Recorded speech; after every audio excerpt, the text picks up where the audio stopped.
നമുക്ക് ബാസുരാങ്കന്റെ കഥ കേട്ടാലോ? ബാസുരാങ്കൻ എന്നൊരാൾ ജീവനപുരി എന്ന നാട്ടിൽ താമസിച്ചിരുന്നു. ആ പേരിന്റെ അർത്ഥം എന്തെന്നോ? സുന്ദരമായ ശരീരമുള്ളവൻ എന്നാണ്. നമ്മുടെ ബാസുരാങ്കൻ ആളൊരു കള്ളനായിരുന്നു. ഒരു ദിവസം അയാൾ ഒരു അമ്പലത്തിൽ ചെന്നു. കക്കാനുള്ള ലാക്ക് നോക്കി നടക്കുമ്പോൾ അവിടെ കുറെ പേർ ഇരിക്കുന്നത് അയാൾ കണ്ടു. അതെന്താണ് എന്നറിയാൻ അയാൾ അവരുടെ ഇടയിലേക്ക് ചെന്നു. അവിടെ ഒരു മഹാത്മാവ് കൃഷ്ണകഥ പറഞ്ഞുകൊണ്ടിരിക്കുകയായിരുന്നു.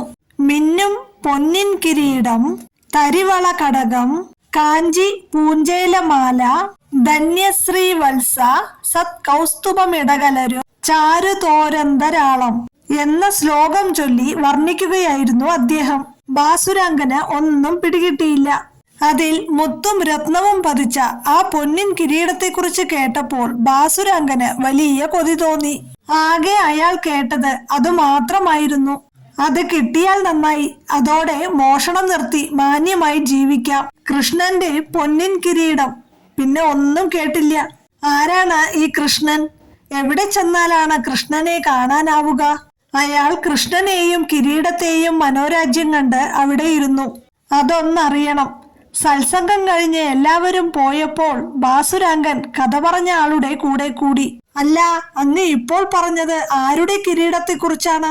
ഭക്തൻ ചിരിച്ചു. കിരീടത്തിന്റെ കാര്യം മാത്രമേ മനസ്സിൽ പതിഞ്ഞുള്ളൂ അല്ലേ? കൃഷ്ണന്റെ കിരീടമാണത്. ബാസുരാങ്കൻ ഉടൻ ചോദിച്ചു, ഈ പറഞ്ഞ കൃഷ്ണൻ എവിടെയാണ് താമസം? എനിക്കൊന്നു കണ്ടാൽ കൊള്ളാമായിരുന്നു. ഭക്തൻ ബാസുരാങ്കനെ നന്നായി ഒന്ന് നോക്കി. കൃഷ്ണനെ കാണാനോ? യോഗികൾക്ക് പോലും കാണാൻ പ്രയാസമുള്ള ഭഗവാനെ കാണണമത്രേ. അദ്ദേഹം വീണ്ടും ചിരിച്ചുകൊണ്ട് പറഞ്ഞു, ദ്വാരക എന്ന സ്ഥലത്താണ് കൃഷ്ണന്റെ താമസം. ദ്വാരകയോ? അതെവിടെയാണ്? അതുകൂടി പറഞ്ഞു തരൂ. ആ ഭക്തൻ അല്പം പരിഹാസം തോന്നി. എന്നാലും പറഞ്ഞു, ഇവിടെ നിന്ന് കുറെ വടക്കോട്ട് സഞ്ചരിച്ചാൽ ദ്വാരകയിലെത്തും. 1 മാസം നടന്നാലേ അവിടെ എത്താനാകൂ. അതും പറഞ്ഞ് അദ്ദേഹം പോയി. ബാസുരാങ്കൻ ചിന്തിച്ചു, 1 മാസത്തെ കഷ്ടപ്പാടല്ലേ ഉള്ളൂ. ദ്വാരകയിൽ എങ്ങനെയെങ്കിലും ചെന്നെത്തി കിരീടം മോഷ്ടിക്കണം. അതു കിട്ടിയാൽ എല്ലാ കഷ്ടപ്പാടും തീരുമല്ലോ. അവൻ നിശ്ചയിച്ചു, പോകുക തന്നെ. അയാൾ യാത്ര തിരിച്ചു. മറക്കാതിരിക്കാൻ വേണ്ടി കൃഷ്ണൻ, ദ്വാരക എന്നിങ്ങനെ ഉരുവിട്ടുകൊണ്ട് യാത്ര തുടർന്നു.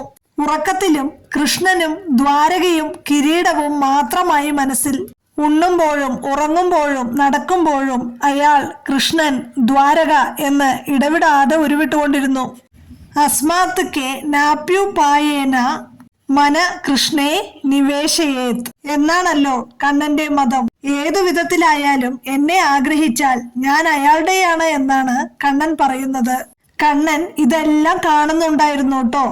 അയാൾ അന്വേഷിച്ച് നടന്നു വലഞ്ഞ് ദ്വാരകയിലെത്തിയപ്പോൾ അതാ സുന്ദരനായ ഒരു യുവാവ് കിരീടവും കയ്യിൽ പിടിച്ച് പുഞ്ചിരിച്ചുകൊണ്ട് കാത്തു നിൽക്കുന്നു. ഹോ, എന്തൊരു സൗന്ദര്യം!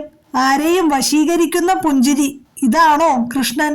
എന്റെ ഉള്ളിൽ ഇതുവരെ അനുഭവിച്ചിട്ടില്ലാത്ത ഒരു അനുഭൂതി നിറയുന്നുവല്ലോ.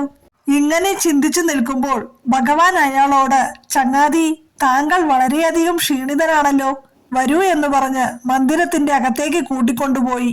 അവിടെ ഉണ്ടായിരുന്ന അല്പം തീർത്ഥജലം കുടിക്കാൻ കൊടുത്തു. ഒരല്പം ജലമേ ഉണ്ടായിരുന്നുള്ളൂവെങ്കിലും എന്തൊരത്ഭുതം! വിശപ്പും ദാഹവും യാത്രാക്ഷീണവും എല്ലാം മാറി. അയാൾ ആകെ അത്ഭുതപ്പെട്ടു നിൽക്കുമ്പോൾ കണ്ണൻ പറഞ്ഞു, അങ്ങയുടെ ക്ഷീണമെല്ലാം മാറിയില്ലേ? എന്റെ പേര് കൃഷ്ണൻ എന്നാണ്. ഞാൻ തീർത്ഥയാത്രയ്ക്ക് പുറപ്പെട്ടു നിൽക്കുകയായിരുന്നു. പക്ഷേ എന്റെ വളരെ വിലപിടിപ്പുള്ള ഈ കിരീടം ആരെയാണ് സൂക്ഷിക്കാൻ ഏൽപ്പിക്കേണ്ടത് എന്നോർത്ത് വിഷമിച്ചു നിൽക്കുമ്പോഴാണ് അങ്ങ് വന്നത്. താങ്കളോട് എനിക്ക് വളരെ സ്നേഹവും വിശ്വാസവും തോന്നുന്നു. താങ്കൾ ഈ കിരീടം കാത്തു സൂക്ഷിക്കാമോ? ഞാൻ കിരീടം അന്വേഷിച്ചു വന്നതാണ് എന്ന് കൃഷ്ണൻ എങ്ങനെ അറിഞ്ഞു? അത്ഭുതത്തോടെ അയാൾ എന്തോ പറയാൻ ഒരുങ്ങിയപ്പോഴേക്കും കൃഷ്ണൻ കിരീടം ബാസുരാങ്കന്റെ കയ്യിൽ കൊടുത്തു. മോഷ്ടിക്കണമെന്ന് വിചാരിച്ച കിരീടം യാതൊരു പ്രയാസവും കൂടാതെ കയ്യിൽ കിട്ടിയപ്പോൾ ബാസുരാങ്കന് അതിൽ ഭ്രമം തോന്നിയില്ല. അതിനേക്കാൾ പ്രിയം അയാൾക്ക് കൃഷ്ണനോട് തോന്നി. ആ കിരീടത്തിലേക്ക് നോക്കിയപ്പോൾ വിലപിടിപ്പുള്ള രത്നങ്ങൾക്ക് പകരം കൃഷ്ണന്റെ പുഞ്ചിരി തൂകുന്ന മുഖമാണ് കണ്ടത്. അയാൾ പറഞ്ഞു, കൃഷ്ണ, എനിക്ക് അങ്ങയെ പിരിയാനാവില്ല. ഈ കിരീടം അങ്ങ് മറ്റു വല്ലവരെയും ഏൽപ്പിക്കൂ. ഞാനും അങ്ങയുടെ കൂടെ വരുന്നു.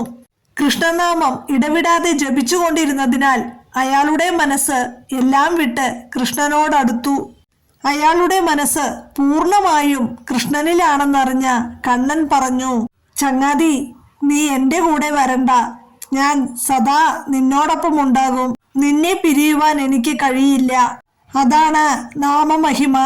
സാങ്കേദ്യം പാരിഹാസ്യം വ സ്തോപം ഹേളനമേവ വ വൈകുണ്ഠ നാമഗ്രഹണം അശേഷാഗഹരം എന്നല്ലേ. അതുകൊണ്ട് കണ്ണനെ വേണമെന്നുള്ളവരെല്ലാം സദാ ജപിക്കൂ. ഒന്നിനും വേണ്ടിയല്ലാതെ വെറുതെ ആ നാമം ജപിച്ചാൽ കണ്ണൻ അവരുടെ അടുത്ത് ഓടിയെത്തും.